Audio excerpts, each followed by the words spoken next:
Good afternoon, Bobby Cappuccio. How are you today? Good afternoon, Jane Nichols. I'm doing much better now. I'm Ah, on Coffee with Jane and Bobby. absolutely. And we got such fantastic feedback last week. Really? So, what I wanted to chat to you about this week is I've been talking in the newsletter over the past couple of weeks that our fitness industry is rapidly becoming a weight loss industry, with so many people offering weight loss or nutrition as part of their fitness package, or making weight loss the absolute focus of what they're doing. Have you got any thoughts on that? Well, I think that's a very good point, Jane. I'm not sure that I completely disagree for a couple of very important reasons. One of my favorite quotes comes from 1899, Charles Duell, who was the head of the U.S. Patent Office at the time. Uh-huh. And he said that everything that can be invented has already been invented. Now, a few years earlier than that, in 1895, Lord Kelvin was the president of the Royal Society, and he geniusly predicted that heavier-than-air flying machines are impossible. And that kind of echoed, if you go a little bit further back in time, the sentiment of the modern scientists of that day who told John Roebling that his suspension bridge, which is now known as the Brooklyn Bridge, was too long to ever stand. It defied the laws of physics. It was an impossible fancy. That was back in 1883. Being that the Brooklyn Bridge is still standing, I think they were a bit short-sighted on that one. And even more recently, you have Thomas Watson, the founder of a little company called IBM, who said in 1943, I see a world market for perhaps 5 computers at most. And back in the 1980s, Bill Gates, had made a few predictions of his own that didn't go well. And later on, when the internet started emerging, Mr. Gates said that the internet is nothing more than a fad. Right. So these were not stupid people, to say the least. These were brilliant individuals. So when people who are absurdly more intelligent than I am try to make future predictions and fall on their face historically, I try to stay away from doing the same thing. I don't make future predictions, number one. Number two, I think it's a bit presumptuous when an industry says to a market in a service-based industry, this is exactly what it is you need. We know what's good for you. We know what's good for you, and we know how you want and should receive it.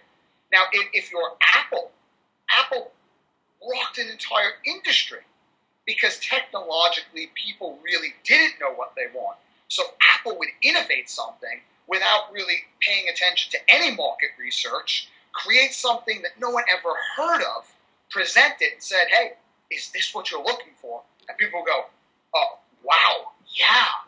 Well, how can we make it even better? So in certain industries that works.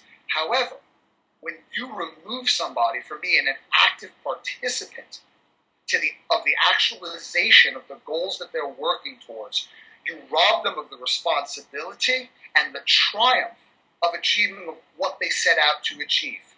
And that means that you believe you are the answer. They live in the solution.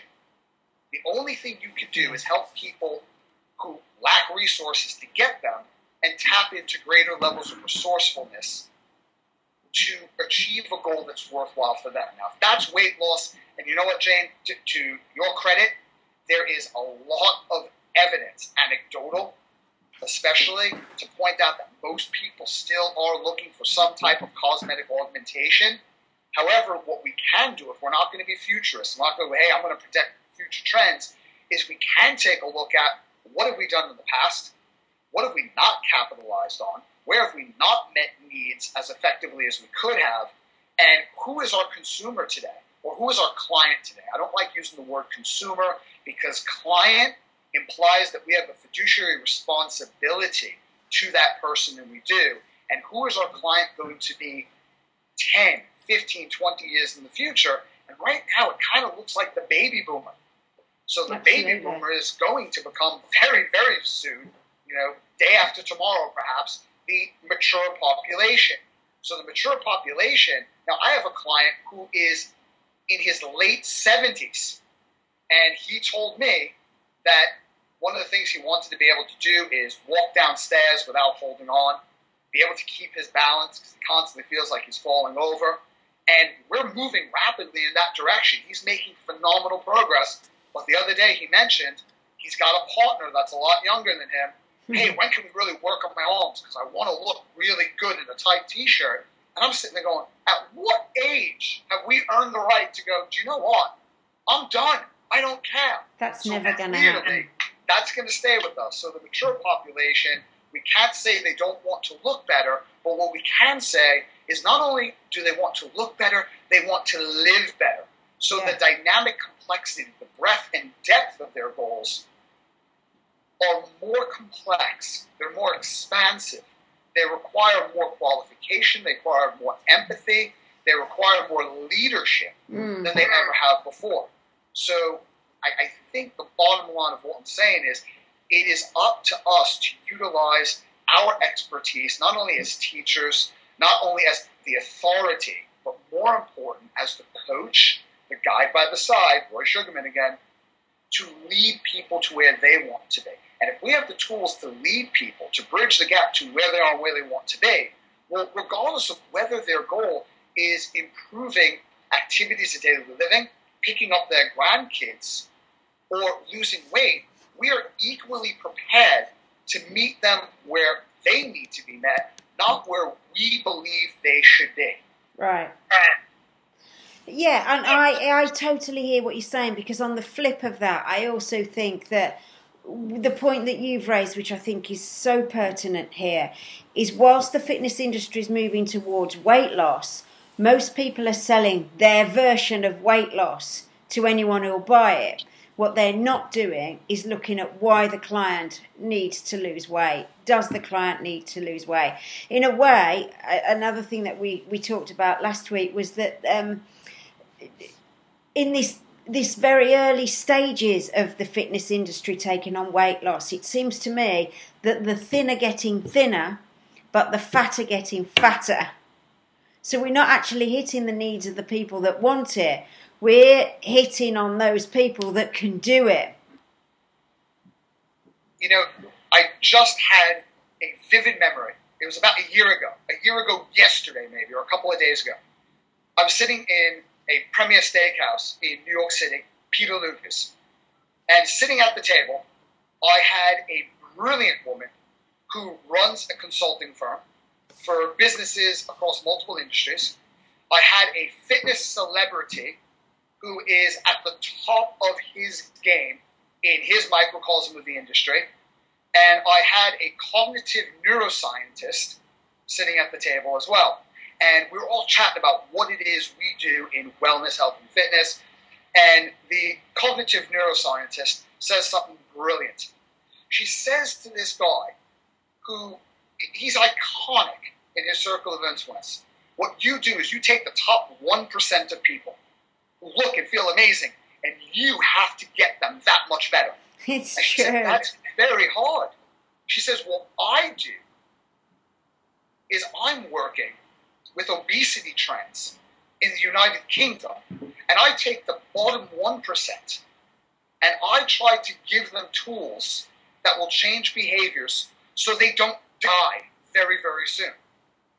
I'm sitting there listening to the two of these people, the fitness icon and the good doctor from Cambridge, and I'm thinking, wow, you know what? Very few of us work at the top end of that, or the bottom end of the spectrum.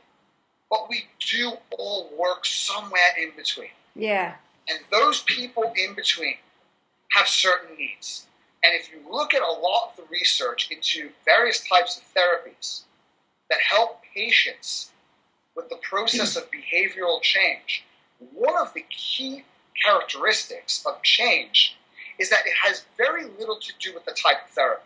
Now, I mean, long term, you can make an argument for, okay, motivational interviewing seems to have a high degree of staying power, lower incidence of recidivism, but in the early phases, what I found really interesting is it's the practitioner or the doctor's belief in the patient's ability that is one of the most significant elements determining whether or not that person will change. Right. In other words, my belief is greater than your doubt. Not stating that explicitly, but rather implicitly. And if you look at what helps people change in relation to any goal and what inhibits them from changing, whether the goal is weight loss or whether the goal is improved sport performance, a lot of those criteria are the same. And I think as an industry, what we need to do is really focus on, one, how do we develop rapport with people? How do we develop rapport? How do we empathize? How do we hold people in unconditional positive regard? How do we, number three, resist the temptation to be the expert and utilize our expertise when that individual that's in front of us comes to the end of his or her knowledge base? And then we need to provide information or education, if you will, to move them past the roadblocks that they come up against when they come up against it. Yeah. Number four is we need to be better at asking the right questions rather than telling. Oh, God, yeah. Because people change for their reasons, not ours, and they change at their pace, not ours. And if we can be flexible, the fifth component, to the changing needs and dynamics of the individual, their goals, their lifestyle demands, all the other priorities that we have, changing trends as they emerge in the fitness industry, then I think we're prepared to be what Taylor, the author, calls in a state of anti-fragility, where we might not know exactly what's going to happen, but we have the capacity to adapt and do more than survive, but thrive in times of change within our industry, whether it goes weight loss or any other direction. Yeah. Oh, that's brilliant, Bobby.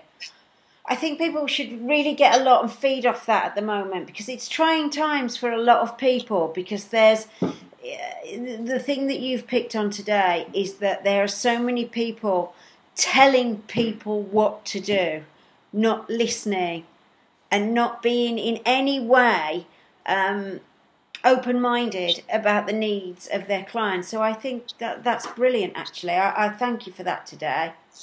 Yeah, it's never about our product. It's never about our knowledge. It's never about who we are. It's a matter of who the client is. And telling is probably one of the least effective ways of eliciting change. Yeah. I mean, Jim Rohn always joked when he was alive, I used to believe I'll change that person if it kills me. Well, I almost died because it's such an arduous process. And if it does work, they're doing it to please you. And that means that change is based on fear of judgment and ridicule from the practitioner. That closes you off to any amount of honesty and vulnerability that you need to become an active participant, not the sole director of change in that client's life in the future. And you're likely to see a high level of recidivism. In other words, as long as you push them, they're right there. But as soon as you cease to become the driver behind change, change ceases to occur. And that's not what we're looking to do. No. We're not looking to create followers. We're looking to take our clients and help them become the leader they're actually looking for. Brilliant. Thanks so much, Bobby. Thank you, Jen. I very much look forward to our next coffee. Is that right? Are you having a go with me, Jen? Yeah. Come on. Log off and let's fight. Yeah. Anytime, baby. Anytime. See you next week. Bye.